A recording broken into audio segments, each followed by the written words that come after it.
बिस्मिल्लाहिर्रहमानिर्रहीम। अस्सलाम वालेकुम। इन्ना लिल्लाहि व इन्ना इलैहि राजिऊन। अरशद शरीफ को की असैसिनेशन कर दी गई है नैरोबी में, जो कीनिया का एक शहर है, उससे 2 घंटे की मुसाफत में। बहुत ही निडर और बहादुर जर्नलिस्ट थे, अल्लाह उनके दर्जात बुलंद करे।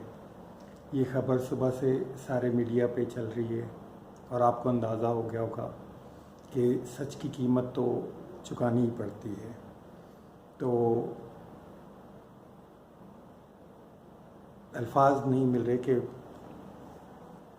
आज बेहद अफसरदा दिन है पाकिस्तान के लिए कि पाकिस्तान के पास ऐसा सच्चा और निडर बहादुर जर्नलिस्ट आज हम खो बैठे हैं। अरशद शरीफ की जो ख़ानदान है वो शहीदों का ख़ानदान है और ये शहीदों का वारिस था। आज वो खुद शहीद कर दिया गया। अरशद शरीफ की डेड बॉडी जो है वो कल तक मुतवक्का है कि पाकिस्तान में लाई जाएगी। और हालात इतने तंग कर दिए गए थे उनके लिए कि उनके ऊपर दर्जनों FIR कट गई थी। उनको पाकिस्तान मीडिया पे बैन कर दिया गया था। तो यहाँ से छोड़ के वो दुबई चले गए। दुबई से भी उनको वहाँ नहीं रहने दिया गया, तो वो वहाँ से आके कीनिया मूव कर गए। और कीनिया में कल रात को के वक्त पुलिस की गोलियों का निशाना बन गए।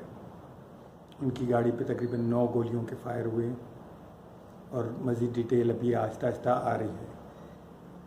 तो एक बहुत ही तकलीफ़देह वाक़या था ये आज, और पाकिस्तान आज बहुत अफसरदा है। अब चलते हैं हम जो कल अस्मा जहांगीर कॉन्फ्रेंस में लाहौर में जो फ़ौज के ख़िलाफ़ नारे लगाए गए, नाकाबिले बर्दाश्त। रिजीम चेंज में ये हुकूमत किन के हवाले कर दी गई,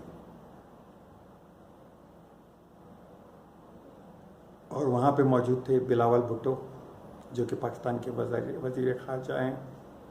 और मैं यही कहूँगा कि बस अब बर्दाश्त से बाहर होता जा रहा है सब कुछ। अब चलते हैं हम इमरान ख़ान के हवाले से। इमरान ख़ान की आज हेयरिंग थी इस्लामाबाद हाई कोर्ट में। इलेक्शन कमीशन ने उनको नाहिल कर दिया गया था। तो नाहिली तो मैंने आपको बताया था कि वो पहले ही पेशी में उड़ा दी जाएगी। वहाँ जस्टिस अतर मिनुल्लाह साहब ने इसके हवाले से बात भी की और उन्होंने यही कहा कि जो उनकी नाइली है वो 1 सीट की हद तक है जो इलेक्शन कमीशन ने, क्योंकि उसमें ना तो उनकी हद तैयार की गई थी कि कब से कब तक की है, नाइली का पीरियड नहीं बताया गया था, नाइली कितनी सीटों पे। नाइली तो उनके पास 1 सीट जो उनके आबाई गाँव NA 95 से थी उस पर है, तो और 6 सीटें उन्होंने अभी हाल ही में जीती हैं। और आपको याद होगा कि 9 सीटों में से 1 सीट का जो इलेक्शन है वो मुलतवी हो गया था, वो करक का था।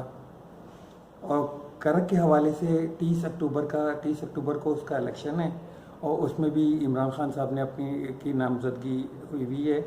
तो थरमंडला साहब ने कहा कि वो इलेक्शन भी लड़ सकते हैं, उन पे कोई पाबंदी नहीं है।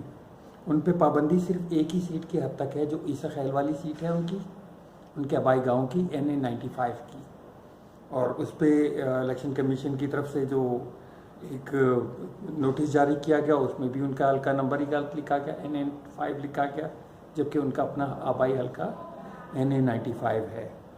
तो इससे तो काफ़ी चीज़ें क्लियर हो गई कि जी उनके ऊपर नाअहली सिर्फ 1 सीट की हद तक थी, वो भी ईसा खैल वाली। अभी जो हाल ही में 6 सीटें जीते हैं उनमें से भी किसी भी सीट पे हल्फ उठा सकते हैं। और आगे आने वाले ये जो 30 अक्टूबर को इलेक्शन आएगा तो उसमें भी वो अपना पार्टिसिपेट कर सकते हैं। अब आगे चलते हैं, इंशाल्लाह कल मुलाकात होगी आपसे नए व्लॉग में नए इश्यूज़ के साथ। चैनल को सब्सक्राइब और लाइक ज़रूर कीजिए।